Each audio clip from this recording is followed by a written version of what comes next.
My own son told me I was not welcome at his wedding. I stayed silent, thinking the pain couldn't cut any deeper. But a week later, an envelope arrived. Inside was not an invitation, not an apology, but a bill.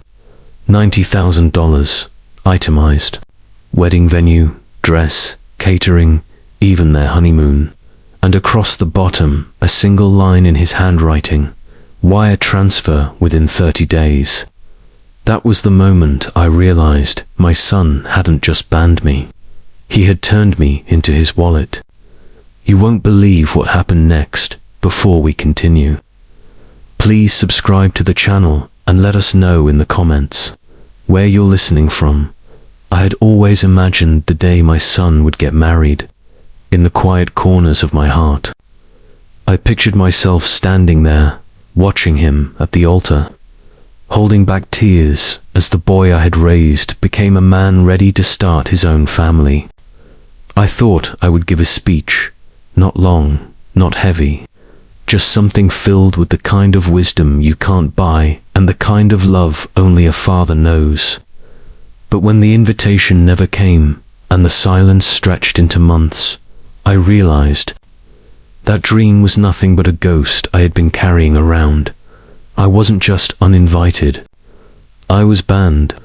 The word itself was never spoken out loud, but the absence spoke louder than any words could. The message came through his fiancée, written in a clipped email that didn't even address me by name. We think it's best for everyone. If you don't attend the wedding, it will keep things less complicated. Less complicated. As though my presence, my existence, the years of sacrifice and work that built his life, were now reduced to nothing but a complication. The sting was sharp, but I tried to swallow it. I told myself I would not interfere. I would not beg for a seat at my own son's table. Grief has a way of teaching you silence. And since his mother's passing 3 years ago, silence had become my oldest companion. She had wanted nothing more than to see him married. I could almost hear her voice, soft and steady, telling me to let go. But letting go became something else entirely when the second letter came. Not an invitation, not an apology, not even a single word acknowledging the wound of exile. Instead, a neatly folded envelope delivered by courier with my name printed in block letters across the front. Inside, a typed invoice, itemized in ruthless detail. Wedding venue, $45,000. Designer dress and accessories, $18,000. Photography and videography, $8,500. Reception, catering, $12,000. Honeymoon package, $6,500. Total due, $90,000. No explanation, no note. Just a deadline scrawled in pen across the bottom. Wire transfer within 30 days.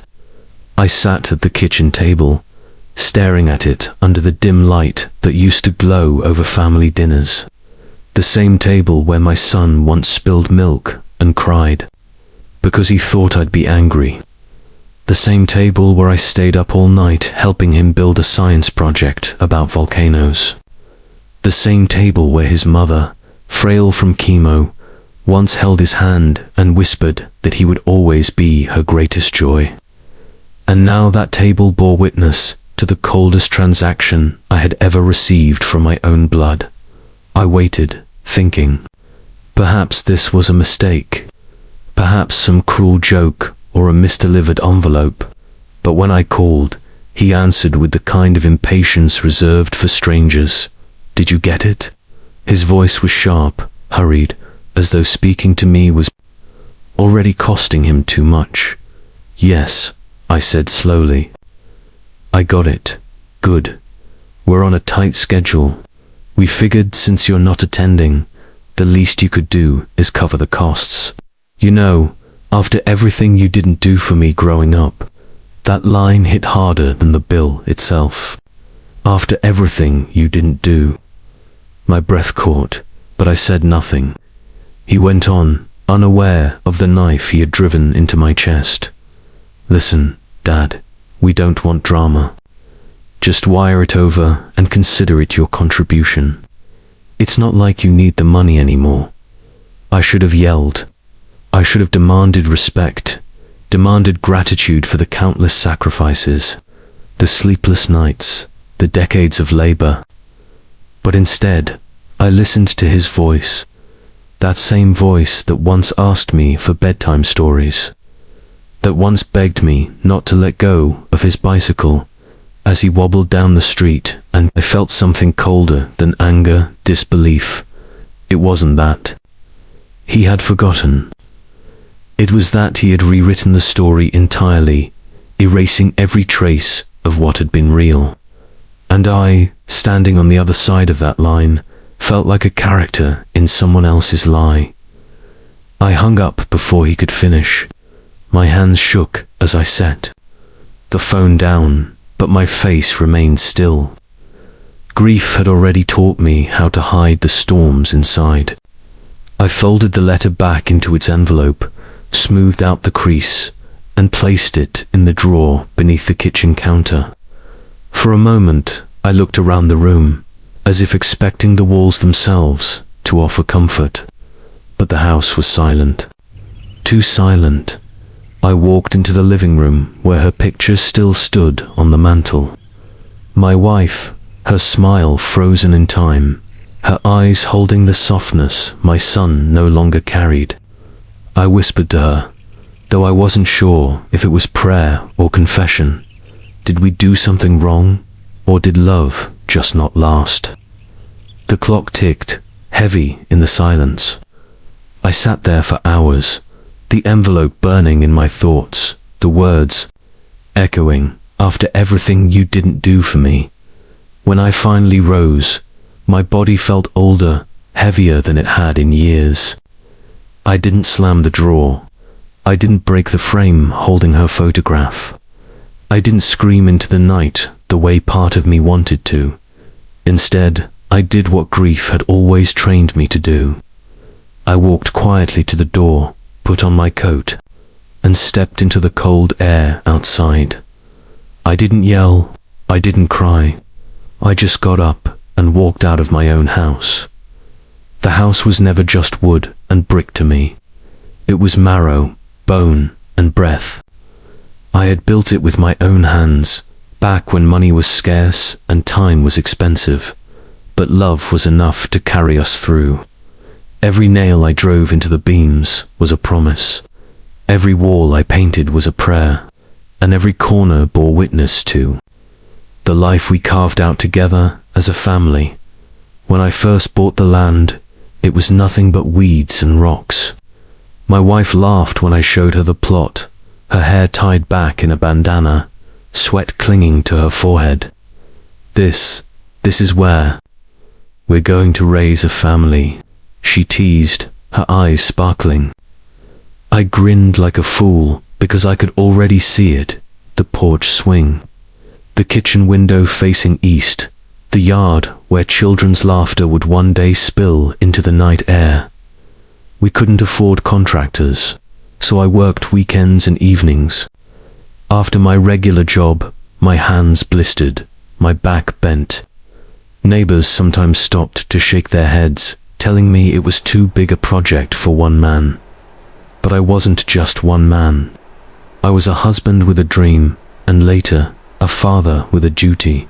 That house became my second skin. The foundation went in during a summer heat wave, and I remember collapsing on the porch one night, sweat pouring down my face, staring at the wooden skeleton rising against the sunset. My wife came outside with lemonade, her hand resting on her swollen belly.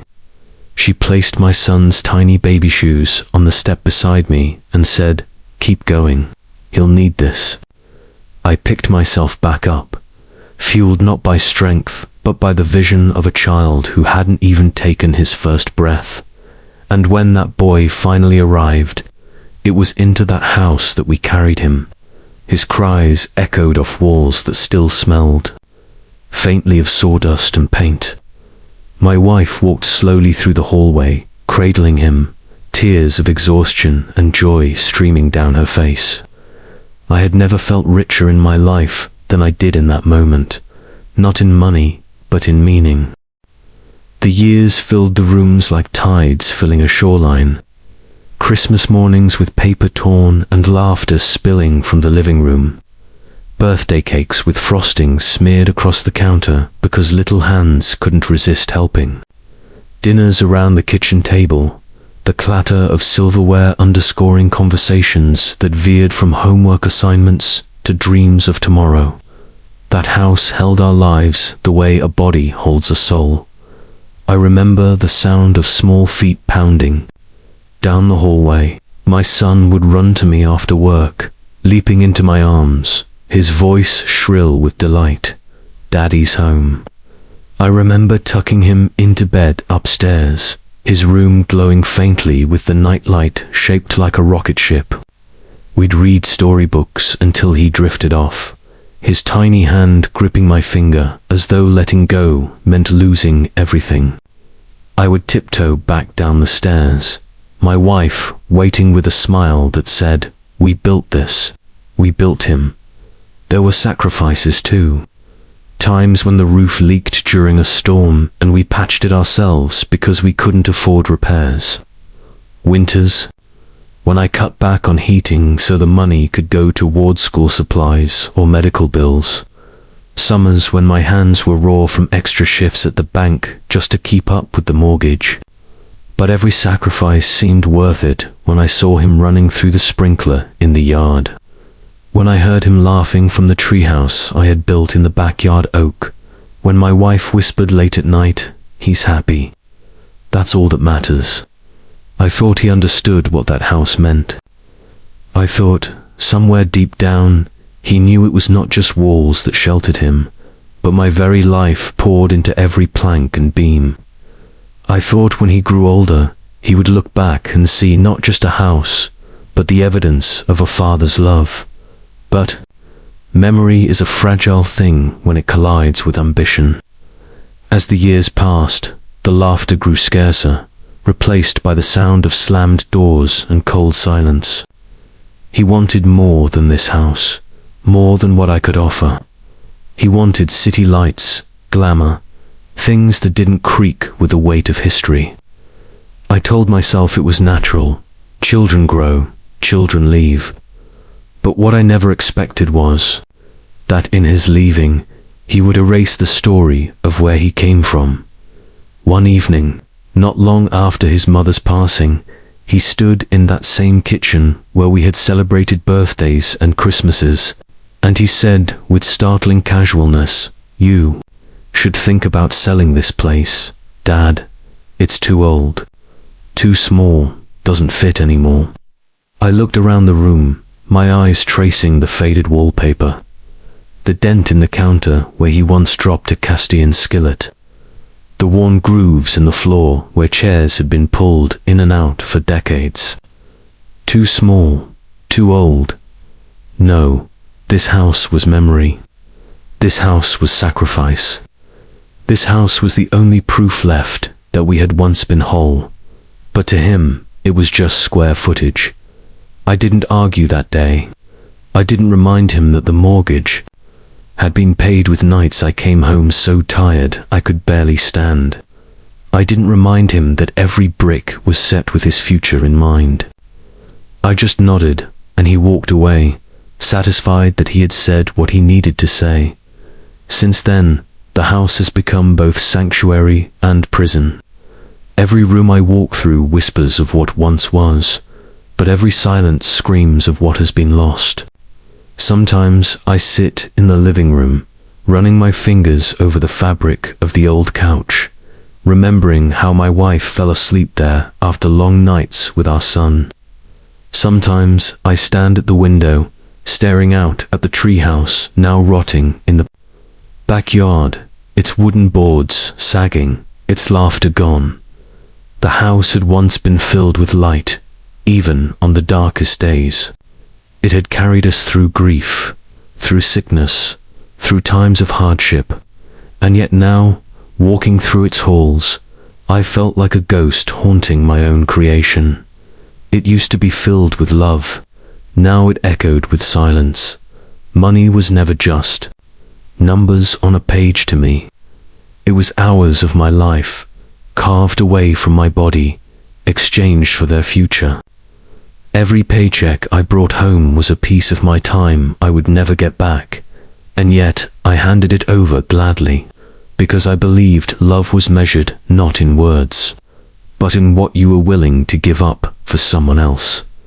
I still remember the first tuition bill that arrived in the mail. My son was 18, eager, full of dreams of becoming something bigger than the small town that raised him. He came to me with the letter, his hands trembling, excitement glowing in his eyes. "Dad, I got in," he whispered, as though saying it too loudly might break the dream. The paper showed numbers we had no business facing, thousands upon thousands for a semester. I looked at him, at that boy who had once fallen asleep in my arms, who had leaned on me when his world was too heavy, and I thought, if this is what it costs to keep his hope alive, then let it cost me everything. So I worked more shifts. I dipped into the savings his mother and I had once planned to use for a quiet retirement by the lake. I signed loan papers with my name on the bottom line, the ink smudging under my tired hand. And when he walked across the stage 4 years later, cap and gown shimmering under the gymnasium lights, I felt no regret. He hugged me afterwards, his voice choked with tears. "I'll never forget this, Dad. We'll always be there for you." Those words were worth more than the checks I had written. At least, they seemed so at the time. But college wasn't the only bill. There was the first apartment, too expensive for his starter job, and I quietly co-signed the lease. There was the car loan when his old sedan finally gave up, and I dipped into what was left of my emergency fund to help him with the down payment.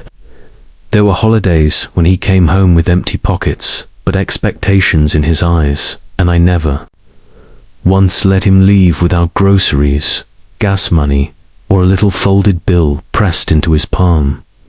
Then came the house. He wanted to marry, to build a life, and his fiancée had big dreams: granite countertops, hardwood floors, a neighborhood with gates that clicked shut behind them. "Just a little help with the down payment, Dad," he said, his tone casual, as though it wasn't much to ask. I saw his mother's reflection in him then, her hopeful eyes, her way of making everything feel possible. I wrote the check, my chest tight with pride, telling myself it was just another stone in the foundation of his future. I remember sitting at their engagement party, watching them dance under fairy lights, the room warm with laughter. She kissed him, and he turned to me, lifting his glass. "To Dad, who makes dreams come true." The crowd clapped, and for a brief, fleeting moment, I felt seen. I believed those words. I let them heal the exhaustion that no one else seemed to notice. But words are cheap when weighed against memory. Years later, standing in the same kitchen where we had celebrated, he looked at me with cold eyes and said, "You need to leave." No hesitation.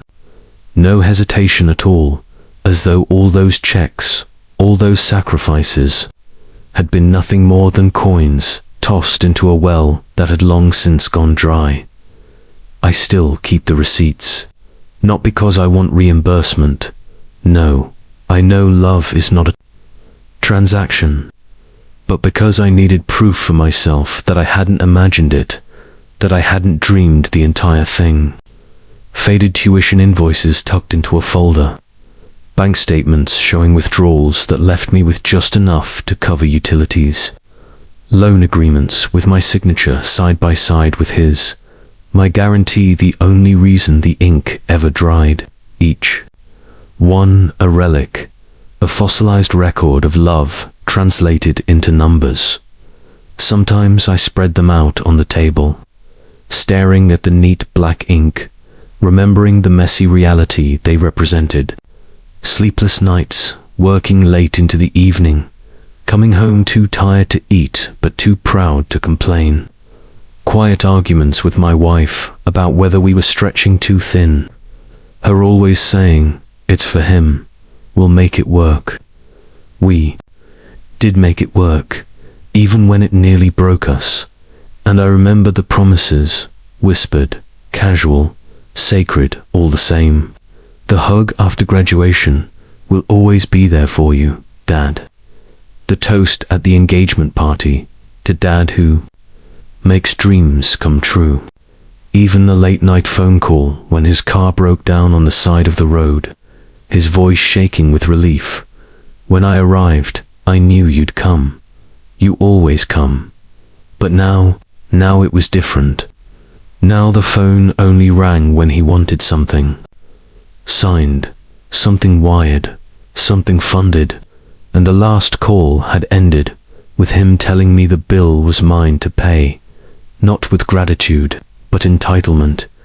It was then that the contrast struck me, sharp as glass under bare feet. The boy who once clung to me in gratitude had grown into a man who now discarded me in arrogance. The son who once promised to always be there had become the stranger who told me to leave my own home. I sat alone in that silence, surrounded by papers that felt less like receipts and more like gravestones. Each one marked the death of a piece of me I had given away willingly, lovingly, and each one reminded me how easily love can be rewritten as debt. They didn't just forget me. They erased the debt I paid with love. After the bill for the wedding landed like a stone on my chest, I found myself unable to sit still. Grief can make you heavy, but betrayal makes you restless. I began pacing through the house like a man searching for something he had lost years ago. I opened drawers, pulled out folders, and for the first time in a long time, I looked at the numbers that had been hiding behind my son's charm. It started with the bank. I walked in on a grey morning, the kind of day when the clouds hang low, enough to brush against your thoughts. The teller greeted me with the false cheerfulness reserved for customers they didn't expect to stay long. But when I asked to see my accounts, my loans, and every document with my name on it, the smile faltered. She disappeared into the back and returned with a man in a suit whose tie was too tight. "Mr. Carter," he said, gesturing toward his office. "Perhaps we should speak privately." I followed him, my stomach already sinking. He began to lay out the papers, one by one. Old co-signed loans that I barely remembered agreeing to a car for my son. A line of credit to help him get started. Even a second mortgage I hadn't realized had been refinanced in both our names. I had signed, yes. He had asked, I had agreed. A father's trust weaponized into ink. But what I hadn't known was how far it had gone. "There are defaults," the banker said quietly, tapping the papers, "several missed payments, and since your name is on these agreements." I didn't need him to finish. I could already see the trap tightening. My son had missed payments. He had let loans slide into delinquency, and because my name was there beside his, because my hand had signed where his once begged, the weight had shifted onto me. From the bank I went to the lawyer, an old friend of mine who had seen me through both better and worse days. His office smelled of leather and dust, the shelves lined with books that seemed older than both of us. He listened as I laid out the situation, nodding slowly, his brow furrowing deeper with each detail. "You co-signed, didn't you?" he asked finally. I nodded. He leaned back, sighing. "Then you're liable whether he pays or not. Legally. They can come after you for every cent." The words didn't surprise me. What surprised me was the cold clarity settling into my chest. For years, I had told myself I was helping him build a future. In truth, I had been building a cage for myself, one signed contract at a time. The lawyer pulled more documents, cross dates and accounts. He's filed for bankruptcy before, he added quietly, sliding over a paper I had never seen. It cleared some of his personal debts, but not the ones with your name on them. Those survived. Bankruptcy. My son, the boy who once promised he would make me proud, had already crumbled under debts I hadn't known existed, and he hadn't told me. He had let me believe everything was fine while quietly pulling me down into the pit with him. I walked out of that office into the evening air, the streetlights flickering to life as though mocking my blindness. The city buzzed around me, people rushing to dinners, shops closing their doors. And there I was, standing still, holding papers that felt heavier than any brick I had laid when I built my house. Back home, I spread the records across the dining table like a battlefield map. Bank statements, loan contracts, notices of delinquency, legal filings. Each piece of paper was another betrayal, another quiet theft of trust. My son's handwriting scrawled beside mine, his promises tied to my guarantees. He hadn't just leaned on me, he had buried me. I sat there for hours, tracing the lines of ink with my fingers, remembering the moments that had led to each one. His hopeful smile when he asked me to co-sign his first loan. His confident assurance that he would take care of it. His casual shrug when I hesitated about the second mortgage. Come on, Dad, you know I'll pay it back. But the payments hadn't come. The responsibilities had slipped. And now, in the quiet of my home, I saw the truth written in numbers more honest than any words he had ever spoken. The betrayal wasn't just emotional, it was systematic, calculated, hidden beneath the surface like rot under polished wood. At first, I felt the weight of defeat pressing down. I was too old for this, too tired to fight. Maybe I should just pay, cover it all, let the silence swallow me. That thought sat heavy for a while. But then something inside me shifted. I looked again at the papers, but this time I didn't see failure. I saw a trail, a pattern, evidence. And in that evidence, I saw an opening. He thought I was broken. He thought I was too deep in grief, too hollowed out by his mother's death to notice what he was doing. He thought I was just an old man who could be used like a blank check, who would sign anything, pay anything, stay silent forever. But he had forgotten something. Before I was a father, before I was a husband, I was a banker. Numbers were not strangers. To me, they were old companions. I had once navigated balance sheets sharper than knives, contracts more dangerous than any blade. I had spent decades learning how to find the loophole, the hidden clause, the one detail everyone else missed. I leaned back in my chair, staring at the battlefield spread before me. Grief had made me silent. Betrayal had made me still. But now, I felt something else stirring. Not anger, not sorrow, but clarity. They thought I was grieving. They forgot I was trained for this. Once, long ago, I had been the man others came to for answers. At the bank, people walked into my office carrying stacks of paper and fear in their eyes, and they left steadier because I knew how to make sense of it all.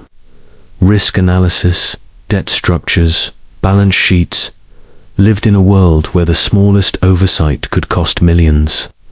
I learned to spot weaknesses the way a hunter reads tracks in the dirt. It wasn't just my career, it was a discipline. A way of seeing. When I walked away from that life, I thought I had left the boardroom battles behind. I thought family would be the only investment worth protecting. But now, staring at the wreckage of contracts and defaults my son had left in my lap, I felt those old instincts stirring again. They weren't rusty, they were waiting. The first thing I did was call in favors. Not loudly, not with desperation, but with the quiet confidence of a man who still knew the right names. An accountant I once mentored agreed to review the ledgers. A retired lawyer-run old chess partner of mine dug into the bankruptcy filings. And a friend from my banking days, now working in compliance, ran searches through databases that were never meant to be easy for the public to access. Send me everything, I told them. I don't want summaries. I want the raw reports, the paper trail, every footprint he's left. The documents began to arrive like reconnaissance maps before a war. Credit reports, court filings, tax records, lien notices. I spread them across the table in meticulous order, each one a piece of a puzzle that, once assembled, painted a picture of recklessness, deceit, and entitlement. My son had not stumbled into this mess. He had constructed it brick by brick, hoping that my silence would always cover the cracks. What he didn't know was that silence is not the same as blindness.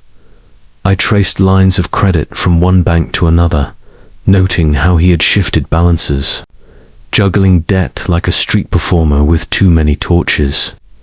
I circled overdue notices in red ink, marking the pattern of negligence. I highlighted co-signed loans that tethered me like anchors, legally binding me to his mistakes. Each stroke of the pen was cold, detached, deliberate.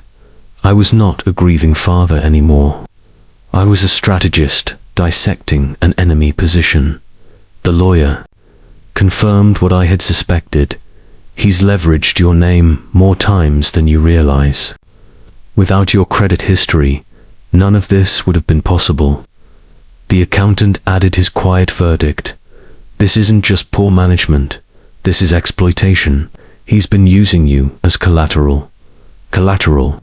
That word stayed with me. I had become the collateral for my own son's ambition. But if he thought I would simply bear the cost, he underestimated the man who raised him. I began drafting files thick, organized binders with tabs labeled mortgages, loans, defaults, contracts. Each document was scanned, catalogued, cross-referenced. It wasn't anger guiding my hand. It was precision. Cold, surgical precision. For every dollar he thought I would cover, I built a wall of evidence to show exactly where responsibility belonged. For every signature he had hidden behind, I traced the clauses that would bind him to accountability, and I didn't stop at paper. I revisited contacts in real estate, men and women who could confirm the liens placed on his house. I spoke with former colleagues who explained how default notices escalate, how repossessions unfold. Piece by piece, I reconstructed the battlefield. He had been so careless to enter. Late at night, I would sit in the living room surrounded by binders, the lamp casting long shadows across the floor. In the quiet, I could almost hear his mother's voice, steady and proud. You always see 10 moves ahead. She had said it once, half joking, when I taught our son chess at the kitchen table. He had grown impatient, frustrated that I could anticipate his every move. It's not fair, he complained. She only smiled. Life isn't fair, but your father, he knows how to win. That memory became fuel. My son thought he was playing checkers, fast, careless, one move at a time. He didn't realize I was playing chess, and I had been playing it longer than he had been alive. You don't play chess with someone who invented the board. I whispered one night, closing a binder with finality. By the time the work was done, I had a fortress. Bank statements aligned with legal precedents, loan documents cross-checked with state statutes, his bankruptcy mapped against his remaining liabilities. I wasn't just prepared to defend myself. I was prepared to dismantle him if he tried to come for more. And the beauty of it was this. I hadn't raised my voice, hadn't uttered a threat, hadn't even spoken his name outside the quiet of my home. This was not rage. This was strategy. And strategy, once awakened, does not sleep. It began slowly, almost imperceptibly, like the first cracks in a wall you've walked past for years. At first you tell yourself it's nothing, a small fissure, a cosmetic flaw. But time has a way of widening fractures, and soon the whole structure groans beneath its own weakness. That's how their downfall came. Not with thunder, not with sudden collapse, but with the quiet unraveling of threads too frayed to hold. The first sign was the lone rejection. I hadn't interfered. I didn't need to. The banker in me knew that once defaults accumulated, once missed payments became a pattern, the algorithms would do the work of justice better than I ever could. One afternoon, I saw him leave the bank downtown, papers crumpled in his hand. His fiancée pacing beside him, her face sharp with disappointment. She hissed something at him on the sidewalk, her hand slicing the air. He barked back, louder than he should have, drawing the stares of strangers. It was the first of many public arguments. The second sign was quieter, but no less telling. A friend of his, an old business partner of sorts, approached me one morning in the grocery store. His voice was low, conspiratorial. "Your boy's in trouble. He's been trying to start a company, but no one will touch him. Creditors laugh him out of the room. Word is spreading." I nodded politely, feigning ignorance, but inside I felt the confirmation settle like a stone into place. The walls were closing in, then came the cars.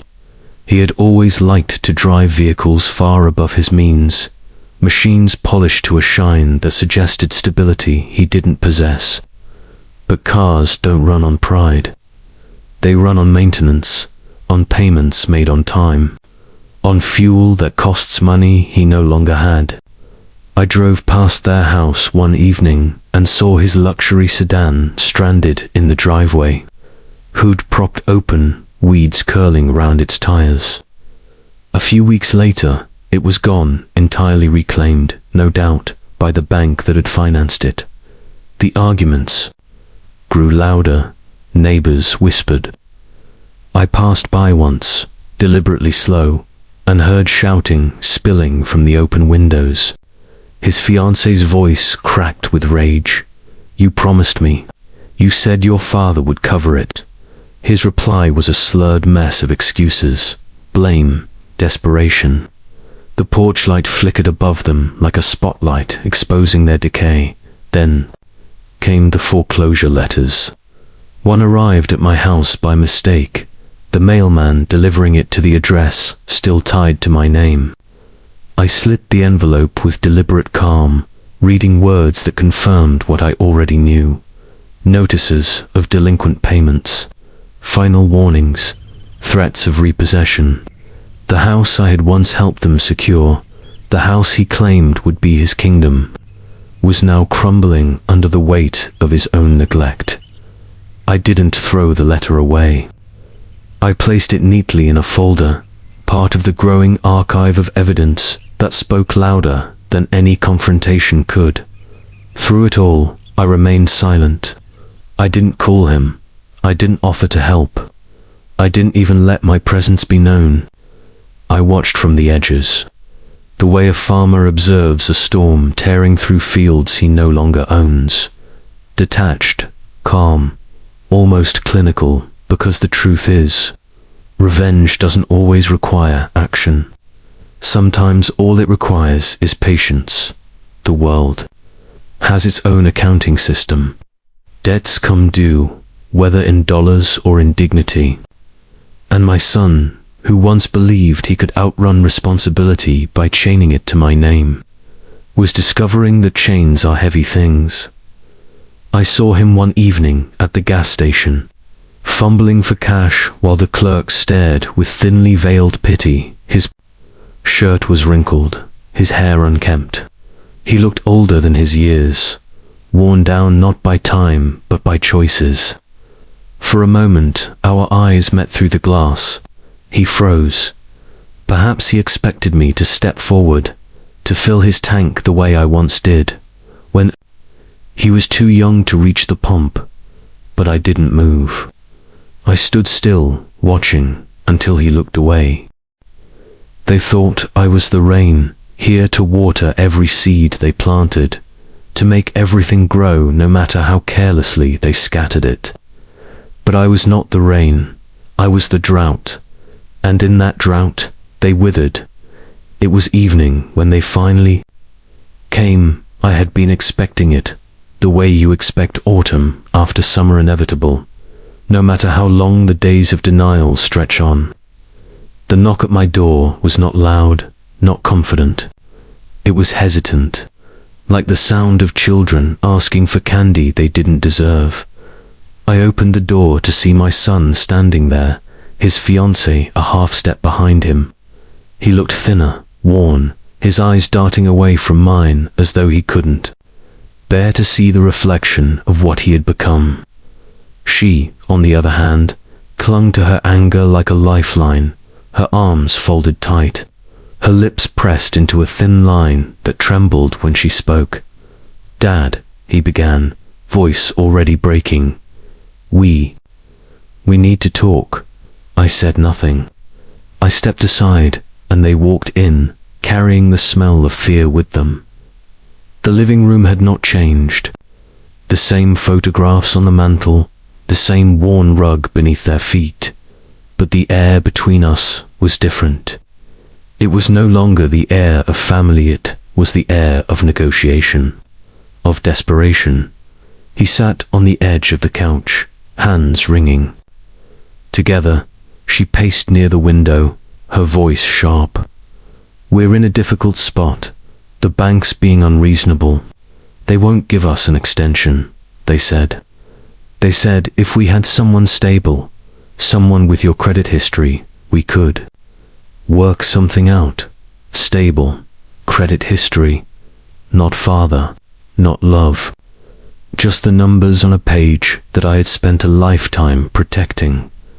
My son leaned forward, his voice trembling. "Dad, please. I know things have been hard between us, but you've always been there. Remember when Mum was sick? You stayed up all night with me. You told me we'd get through it together. You're all I have left now." At the mention of his mother, I felt a muscle tighten in my chest. He saw it, and he pressed harder. "She'd want you to help us. She'd never let us go through this alone. Please, Dad, do it for her." The fiancée added her own performance, her tone softening as though she could slip past my defenses. "We'll pay you back, every cent. This isn't charity, it's just temporary. You know we want to build a life, a family. Isn't that what you always wanted for him?" I listened, my face still, my body calm. Inside, I watched the theater unfold with a strange detachment. They weren't speaking to me as a father. They were speaking to me as a resource, a vault they could open with the right combination of words. Silence grew heavy between us. My son's voice cracked. "Dad, please. I'm begging you. I'll do better this time, I swear. Just give us one more chance." He lowered his head into his hands. His fiancée's voice rose higher, sharp with panic. "Do you want us to lose everything? Is that what you want? For your son to be humiliated? For us to end up on the street?" Her words bounced against the walls of the home I had built, echoing like accusations. But still, I said nothing. The minutes stretched. His hands shook. She finally sat down beside him, her eyes wet now, the anger cracking into something weaker. "We're sorry," she whispered. "We said things we shouldn't have. Just help us, please." I looked at them, the two of them crumbling before me, and I felt a cold clarity. Once I would have leaped to shield him from pain. Once I would have emptied my pockets, sold my soul if it meant sparing him. But that man had died with my wife, and in his place stood someone else. I leaned back in my chair, the silence pressing, heavier than any speech. Their eyes searched mine for mercy, for softness. They found none. Finally, I spoke, my voice quiet, unshakable steel. I wasn't their family anymore. I was their creditor. I let them come back a week later. This time, it wasn't begging at the door. It was quieter, almost subdued, as though they knew the ground beneath them had shifted. I opened the door without a word and gestured them inside. The living room was staged exactly as I wanted it. On the coffee table, I had arranged the binders, neat stacks of paper with tabs and highlighted sections. It looked less like a family home and more like a courtroom. My son sat hesitantly on the couch, his fiancée clutching her bag as though it might shield her. I didn't sit right away. I let the silence breathe. Then, slowly, I opened the first binder. "These," I said, sliding pages across the table, "are the loans you defaulted on. Every missed payment, every penalty. I've traced them, month by month." He swallowed hard, his fingers twitching but not reaching for the papers. I opened another. "Here are the mortgages. The refinancing you signed, the bankruptcy that cleared. Your share but left mine exposed. Do you recognize the signatures?" His eyes dropped to the page, where his handwriting sat beside mine. He nodded once, barely perceptible. I continued, steady, precise. "This is the credit trail. Shifting balances, new accounts opened under my guarantees, cards left unpaid. I've catalogued each one." His fiancée's voice broke the silence. How did you even get these?" I looked at her, my tone calm, almost clinical. "I used to be a banker. Paper leaves trails. All you need is patience." The weight of it pressed down on them as the binders piled higher. I wasn't raising my voice, wasn't even angry. I was simply laying out the truth with the precision of a scalpel. Every page was another cut, another revelation that the years of hidden manipulation were no longer hidden. My son finally spoke, his voice hoarse. "Dad, you've been planning this." I leaned forward, my eyes steady on his. "No, you planned this. I simply watched. And now I've put the pieces together." The silence that followed was thick, suffocating.